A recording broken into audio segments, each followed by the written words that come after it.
carbon footprint. Now we all know the basics, which is to save our planet, we need to minimize burning fuel. And we do that by turning off the AC or heater when we don't need it, switching to LED lights, making sure you have the most power efficient appliances, by using electricity instead of fuel whenever we can, turning off the lights whenever we leave a room, using the stairs instead of an elevator whenever we can, and don't take your car whenever you can. But there's a problem with that. The source of your electricity might still be fossil fuels, and you can't always avoid riding a car. So what can we do? Well, to better understand this, first, we need to know about two things.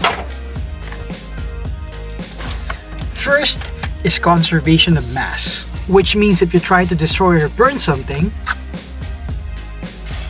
it doesn't really disappear. It just turns to something else, like gas. And the next thing is the carbon cycle. There's always a fixed amount of carbon in the earth, which can be in living things, fossil fuels, and in the air. And the more carbon there is in the air, the hotter the earth gets. So your carbon footprint is not just the amount of carbon you release into the air, but the amount released to get things to you, like your food or electricity.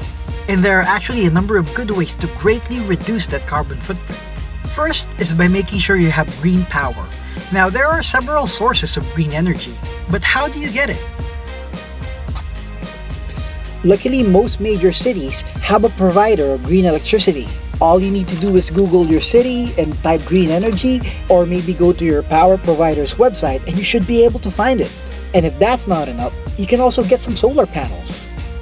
And that alone reduces your carbon footprint by 32%, and we're not even done yet. Next, we take care of your car. If you have a gasoline-powered vehicle, you can get conversion kits for around $200 to $300 that will let your car run on 85% ethanol, which is green carbon. And if you have a diesel vehicle, that's even better, because now we have biodiesel, which is 100% green carbon. Those two alone already reduces your carbon footprint by 60%. And you even have the power to go beyond that.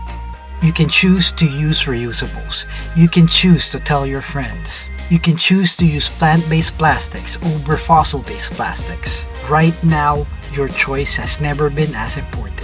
You just need to choose the source. You need to not choose fossil carbons. And our world literally depends on it.